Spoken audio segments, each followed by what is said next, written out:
Hello दोस्तों, आपका स्वागत है सेंस लर्नर में। दोस्तों, डेली हेड कांस्टेबल की वैकेंसी आ गई है। ये वैकेंसी जो 2019 से ही आ रही थी, लेकिन बीच में स्टॉपेज हो गई थी, लेकिन अब फाइनली ये वैकेंसी आ गई है। इसका डेट का भी अनाउंसमेंट हो चुका है। सितंबर में इसका एग्ज़ाम होगा। तो इसका नोटिफिकेशन का डिटेल डिस्कशन हम करेंगे। इसमें क्या पढ़ना है, क्या नहीं पढ़ना है, कितने मार्क्स का पूछा जाता है, इसमें फिजिकल कैसा है ना, इसका क्या स्टैंडर्ड है, इसकी सैलरी कितनी हो सकती है, और इसमें क्या स्टैंडर्ड रखा गया है, इसका सिलेबस का क्राइटेरिया क्या होगा, सारे चीज़ का हम यहाँ पर डिटेल डिस्कशन करने जा रहे हैं, जो आपके लिए काफ़ी हेल्पफुल होगा। उन स्टूडेंटों से मैं कहना चाहता हूँ जो पीडीएफ डाउनलोड करते हैं, तो पीडीएफ भी पढ़ें, और पीडीएफ समझने के लिए ये वीडियो जरूर देखें। तो चलिए क्लास की ओर चलते हैं। देखिए, अभी जो वैकेंसी आई है हेड कांस्टेबल है ना, Delhi police, all over India के लिए है। जितने भी भारत में स्टेट है और यूनियन टेरिटोरीज है, केंद्र शासित प्रदेश है, सबके लिए यह वैकेंसी आई है। ठीक है, कोई भी इसमें अप्लाई कर सकता है। इसमें सबसे खास बात है कि इसमें मेल और फीमेल का वैकेंसी डिवाइड करके दिया गया है। मेल के लिए अलग है और फीमेल के लिए अलग दिया गया है ना। तो देखिए, इसमें इसका फॉर्म भराना शुरू हो चुका है। 17 तारीख से फॉर्म भरा रहा है, 17/5/2022 से, और जो लास्ट डेट होगी 16/6/2022, मीन्स 1 महीना इसका फॉर्म भराने वाला है। ठीक है, उसके बाद देखिए जून, मई, जून आपके पास 1 मंथ, फिर जुलाई, सितंबर, तो देखिए यहां से 1 मंथ, 3 मंथ, 3 मंथ है आपके पास प्रिपरेशन करने के लिए। कांस्टेबल की वैकेंसी के लिए 3 महीना इनफ होता है, आप कर सकते हैं। जो 1-2 साल से प्रिपरेशन कर रहे हैं उनके लिए 3 मंथ्स आपका रिवीजन के लिए इनफ होगा। ठीक है, तो देखिए एग्जाम सितंबर 2022 में होने वाला है। ठीक है, ये काफी अच्छी वैकेंसी है, गवर्नमेंट जॉब है, हेड कांस्टेबल की है, इसका सैलरी पैकेज भी काफी अच्छा है। ठीक है, तो देखिए अगर हम बात करें इसका एग्जाम लेगा कौन, इसका एग्जाम लेगा SSC, staff selection commission exam लेगी, जो टीसीएस द्वारा एग्जाम कंडक्ट कराया जाता है। और जो इसका सिलेबस होगा ना, वो एसएससी बेस ही सिलेबस है इसका, क्योंकि जो पैटर्न होगा, क्वेश्चन पूछने का तरीका होगा, एसएससी के अकॉर्डिंग ही यहां पर होगा, क्योंकि जो एग्जाम लेने वाली बॉडी है एसएससी है, और एसएससी बोलती है एग्जाम लेने के लिए टीसीएस को, जो बैंक और एसएससी दोनों का एग्जाम ले रही, वही इसका भी एग्जाम लेगी। ठीक है, दोनों में टाई अप है ना, दिल्ली हेड कांस्टेबल और एसएससी में टाई अप एग्जाम के लिए। ठीक है, तो देखिए सबसे पहले यहां पर एक चीज क्या देखेंगे, सबसे इंपॉर्टेंट चीज क्या होता है हमारा वैकेंसी किस लेवल का दिया हुआ है। देखिए सबसे पहले मेल के लिए वैकेंसी मेरा अलग है। ठीक है, मेल के लिए वैकेंसी अलग है। तो देखिए जो वैकेंसी किस तरह दिया गया, ओपन वैकेंसी, जिसके लिए सभी कोई अप्लाई कर सकते हैं, सिर्फ मेल का बात कर रहा हूं, सभी मेल अप्लाई कर सकते हैं जिसका एज क्राइटेरिया इसके अकॉर्डिंग फिट बैठता है। ठीक है, तो देखिए ओपन वैकेंसी जनरल के लिए 217 है ना, 217 है। ठीक है, और ईडब्ल्यूएस के लिए बोला गया है 50 है, 50 ईडब्ल्यूएस के लिए 50 वैकेंसी है। ओबीसी के लिए आपका 123 है, मींस 123 वैकेंसी बोला गया है ओबीसी के लिए, जो काफी अच्छी वैकेंसी है। 123 वैकेंसी ओबीसी के लिए काफी अच्छी होती है। ठीक है, वो भी हेड कांस्टेबल में। ठीक है, एससी के लिए 59 एससी के लिए काफी अच्छी है। और जो हमारा एसटी है, एसटी के लिए जो वैकेंसी है वो 54 बोला है। ठीक है, और जो टोटल वैकेंसी हमारा दिया गया है ना, टोटल वैकेंसी 559 है मेल के लिए। लेकिन यहां पर एक चीज यहां पर हम चेक देखेंगे कि एक्स सर्विसमैन के लिए भी यहां पर वैकेंसी दी गई है। एक्स सर्विसमैन जनरल में कितना है, 24 है, ईडब्ल्यूएस में 6 है, ओबीसी में 14 है, एससी में 6 है, एसटी में 6 है और टोटल 56 है। और मेल कैंडिडेट के लिए वैकेंसी हमारा क्या है, 559 है।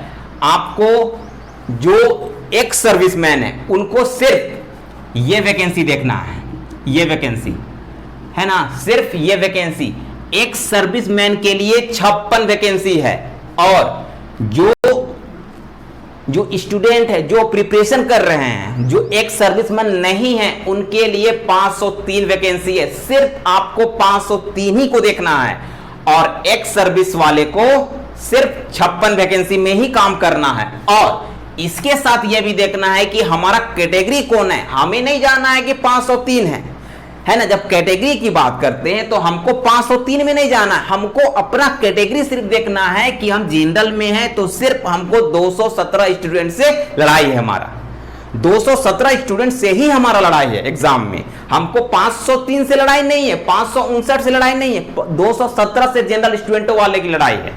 ठीक है। ईडब्ल्यूएस वालों का 50 सीट के लिए लड़ाई है।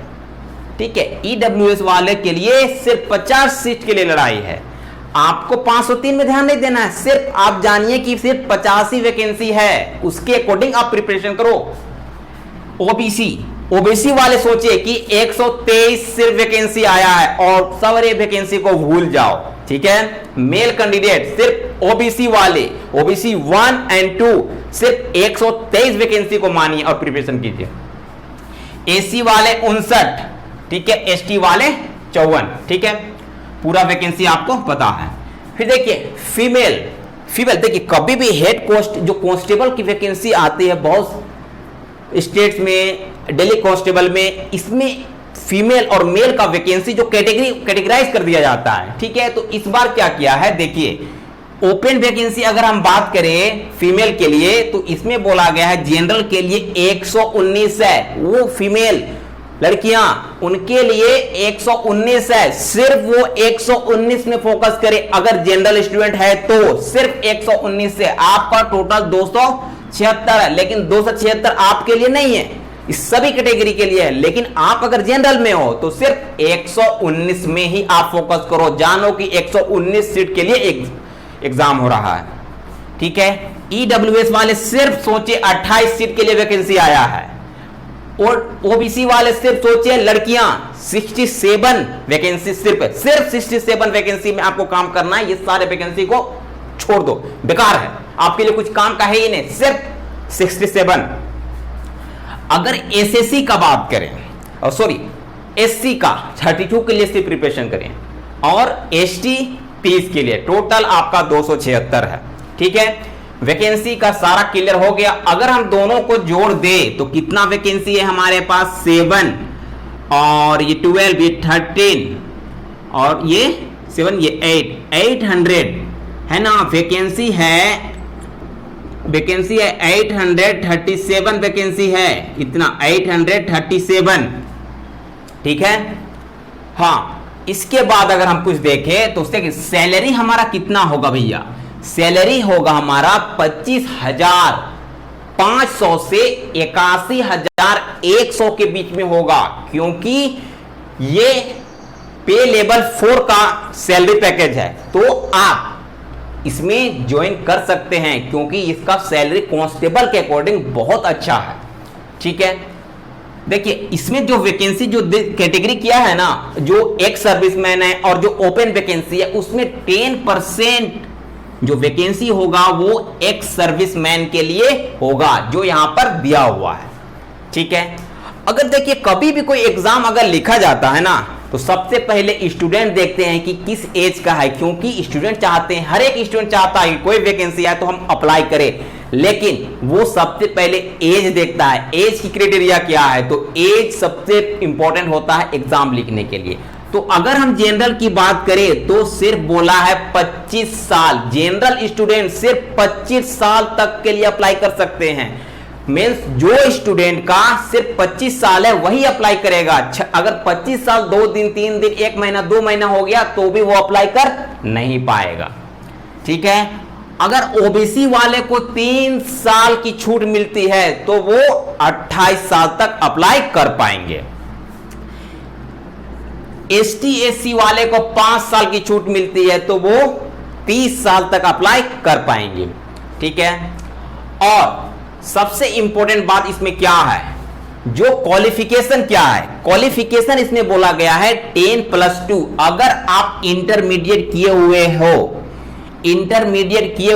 और 18 साल आपका हो गया है, तो आप इस वैकेंसी के लिए अप्लीकेबल है, आप अप्लाई कर सकते हैं। अगर आप इंटर कर लिए हो, आपका 18 साल पूरा नहीं हुआ है, तो आपके लिए ये वैकेंसी नहीं हो सकता है। ठीक है, और एक चीज सबसे ज्यादा इसमें देखना है कि जो फीस है, फीस ओनली 100 रुपीज है। क्या है, 100 रुपया आपका फीस सिर्फ लग रहा है, कोई ज्यादा नहीं है।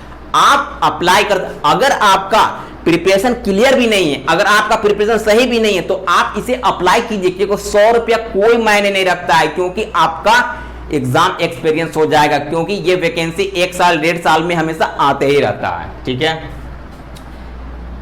और ST SC एक्स सर्विसमैन और लड़कियां वीमेन के लिए कोई भी पैसा लगने वाला नहीं है। खास करके मैं रिक्वेस्ट करता हूं उन लड़कियों से जो प्रिपरेशन करते हैं, ये वैकेंसी क्यों भरिए, क्योंकि आपका इसमें कुछ नहीं जाने वाला है, कुछ पैसा नहीं जाएगा। प्लीज आप अप्लाई से कीजिएगा। ठीक है, और एक सबसे इंपॉर्टेंट चीज है कि अगर कभी भी कोई एग्जाम होता है ना, उसमें एक क्राइटेरिया होता है कि कितने स्टूडेंट को पास किया जाएगा। तो स्टूडेंट को पास किया जाएगा 20 गुना, है ना, जितना वैकेंसी है उसका 20 गुना। ठीक है, तो वैकेंसी हमारे पास कितना है, 837। इसको 20 से अब मल्टीप्लाई कर दो तो कितना हो जाएगा, 0 2 7 जा 14, 2 3 जा 6, ये 7 और 2 8 जा 16 मीन्स 16,740 स्टूडेंट को इसमें पास किया जाएगा। ठीक है, सिर्फ 16,740 को पास किया जाएगा और डीबी के लिए बुलाया जाएगा।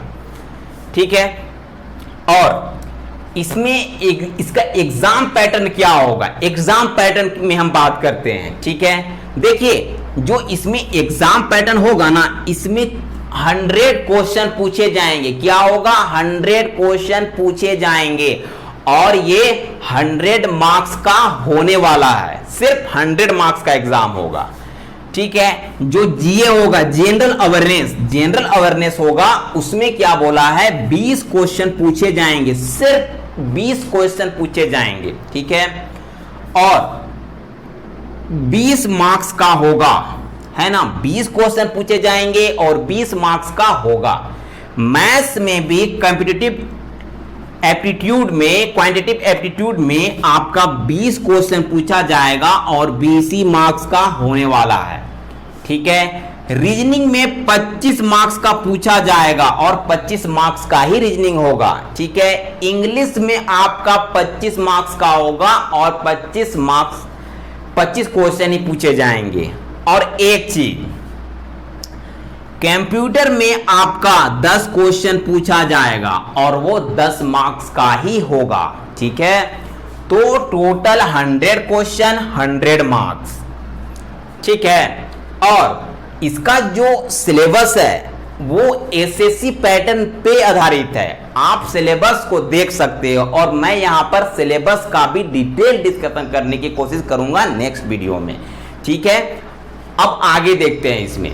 और जो एग्जाम होगा ना, एग्जाम जो होगा उसके बाद एक फिजिकल एग्जाम होता है, फिजिकल है ना, फिजिकल एग्जाम होता है, फिजिकल एग्जाम और मेजरमेंट ट्रेनिंग, मेजरमेंट। ठीक है, आपकी हाइट कितना है, आप कितना लॉन्ग जंप कर सकते हो, हाई जंप कितना कर सकते हो, आपका चेस्ट कितना है, वो सारे चीज इसमें एग्जाम में लिए जाएंगे। ठीक है, तो देखिए हम मेल का बात करते हैं, सबसे पहले लड़कों का बात करते हैं। तो लड़कों का बोला गया है आपको 30 साल तक के स्टूडेंट। तो देखिए सबसे पहले आप सवाल कीजिएगा कि जनरल के लिए तो 25 साल है, तो 30 साल कैसे हो गया, तो ओबीसी 28 होता है और एसटी एससी 30 साल तक होते हैं, अप्लाई कर सकते हैं 30 साल तक।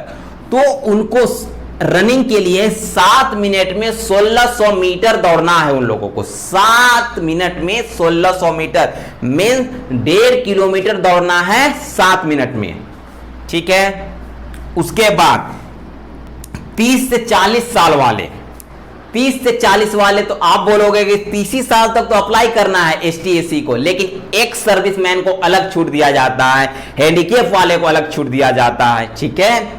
वो सब के लिए देखिए, है ना, 30 से 40 साल तक के लिए 8 मिनट में 1600 मीटर दौड़ना है, 8 मिनट में 1600 मीटर दौड़ना है। और 40 साल से जिनका ज्यादा है उसको 9 मिनट में 1600 मीटर दौड़ना है, मीन्स 1.5 किलोमीटर, ठीक है। उसके बाद देखिए, अगर लॉन्ग जंप करना है, लॉन्ग जंप है ना, लॉन्ग जंप है ना, तो इसमें आपको बोला है 12.5 फीट आपको लॉन्ग जंप करना है, 30 साल तक के लिए है। अगर 30 से 40 वाले के लिए है 11.5 फीट आपको लॉन्ग जंप करना है। अगर 40 से ज्यादा है तो 10.5 फीट आपको लॉन्ग जंप करना है, ठीक है। अगर हाई जंप की बात करें तो इसमें बोला है 3.5 फीट, 3.5 फीट आपको हाई जंप करना है, 30 साल तक के लिए है। अब 30 से 40 साल तक के लिए बोला है 3.25 फीट, 3.25 फीट, ठीक है। 40 साल से ज्यादा के लिए 10.5 फीट बोला गया है, 10.5 फीट, ठीक है। इसके बाद और हाई जंप कितना बोला गया है, हाँ नहीं सॉरी, हाँ हाई जंप बोला गया है 3 फीट बोला गया है, सब तो हो गया, ठीक है। 3 फीट बोला गया है 40 से ज्यादा वाले के लिए, ठीक है, 3 फीट। और इसके बाद अगर हम फीमेल की बात करते हैं, फीमेल का अगर हम बात करेंगे तो 30 साल के लिए बोला है 5 मिनट में 800 मीटर, मीन्स 1 किलोमीटर भी नहीं, 800 मीटर बोला गया फीमेल के लिए 5 मिनट में।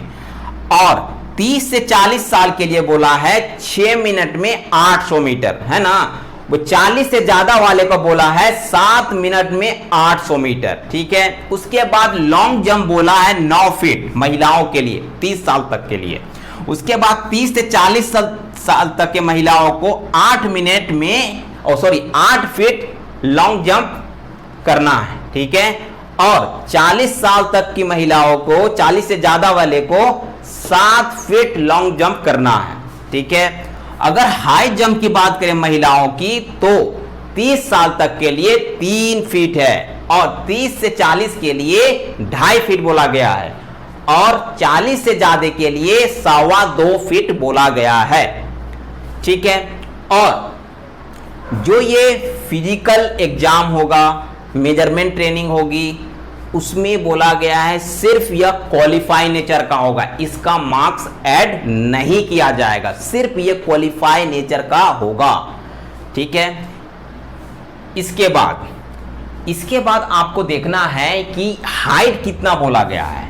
हाइट अगर हम मेल का बात करें, मेल लड़कों की हाइट का बात करें तो 165 है ना सेंटीमीटर, 165 सेंटीमीटर हाइट बोला गया है, ठीक है, मेल कैंडिडेट के लिए। अगर फीमेल कैंडिडेट के लिए हम बोले तो 157 सेंटीमीटर बोला गया है, ठीक है। और इसमें कुछ छूट है, महिलाओं में भी छूट है और पुरुष में भी छूट है, क्योंकि अगर आप पहाड़ी एरिया का, हिली एरिया का अगर हम बात करें तो इसमें स्पेशल प्रोविजन के तहत आपको छूट दिया गया है, फीमेल और मेल में भी, ठीक है। अगर चेस्ट का बात करें, चेस्ट का, तो चेस्ट में आप बोला गया है कि 78 से 82 तक आपका एक्सपेंशन होना चाहिए, 78 to 82 तक होना चाहिए। और जो चेस्ट होता है महिलाओं के लिए ये जरूरी नहीं है, ठीक है। उसके बाद अगर हम बात करें कि कोई भी एग्जाम जब होता है उसमें खास करके कांस्टेबल सबका एग्जाम अगर होता है उसमें एनसीसी सर्टिफिकेट जिसके पास होता है, जिसके पास अगर एनसीसी सर्टिफिकेट होता है ना, उसके लिए काफी अच्छा होता है, क्योंकि उसमें कुछ उनको कंसेशन मिलता है, एक्स्ट्रा मार्क्स मिलते हैं, ठीक है। अगर आपके पास एनसीसी सी सर्टिफिकेट है, एनसीसी सी सर्टिफिकेट है तो उसमें आपको जो मार्क्स है उसका 5% एक्स्ट्रा मिलने वाला है इसमें, है ना। 5% एक्स्ट्रा आपको ये एनसीसी सर्टिफिकेट देगा, जिसका सी सर्टिफिकेट है। जिसका बी सर्टिफिकेट है उसको 3% मिलते हैं, और जिसका ए सर्टिफिकेट है उसको 2% मिलते हैं। ठीक है, इसके साथ अगर हम बात करें, अगर आपका ग्रेजुएट और पीजी इन डिप्लोमा है, अगर जो ग्रेजुएट है या पीजी डिप्लोमा है वो डिस्टिंक्शन के साथ है, अगर 75% के साथ अगर वो पास है, 75% के साथ अगर वो पास है, या तो ग्रेजुएट हो या पीजी डिप्लोमा में, ठीक है, अगर 75% के साथ अगर वो पास हुआ है या हुई है तो उसको 5% मार्क्स, टोटल मार्क्स का एक्स्ट्रा मिलता है। ठीक है, 5%। अगर जो फर्स्ट आया है उसको मिलेगा, ग्रेजुएट चाहे पीजी डिप्लोमा में, तो उसको मिलेगा 4% एक्स्ट्रा देगा। ठीक है, अगर सेकेंड आया है तो 3% एक्स्ट्रा देगा, अगर पास है तो 2% एक्स्ट्रा देगा।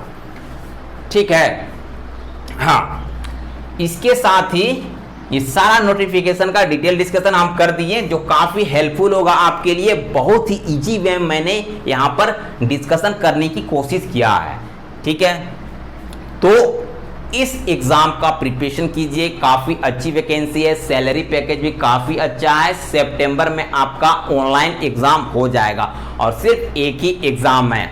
आप रनिंग स्टार्ट करो, अपना हाइट को मेजर करके रखो, ये आपको नौकरी दिला के जाएगी। और बॉयज एंड गर्ल्स दोनों के लिए सेपरेट वैकेंसी है, तो आप कंटिन्यू लगे रहिए, आपके लिए बेनिफिशियल होगा। और इसके जो सिलेबस होगा वो एसएससी पैटर्न में है, आप पीडीएफ भी देख सकते हैं, और मैं यहाँ पर भी डिटेल डिस्कशन सिलेबस का कराने जा रहा हूँ, तो आप चैनल में बने रहें। Thank you.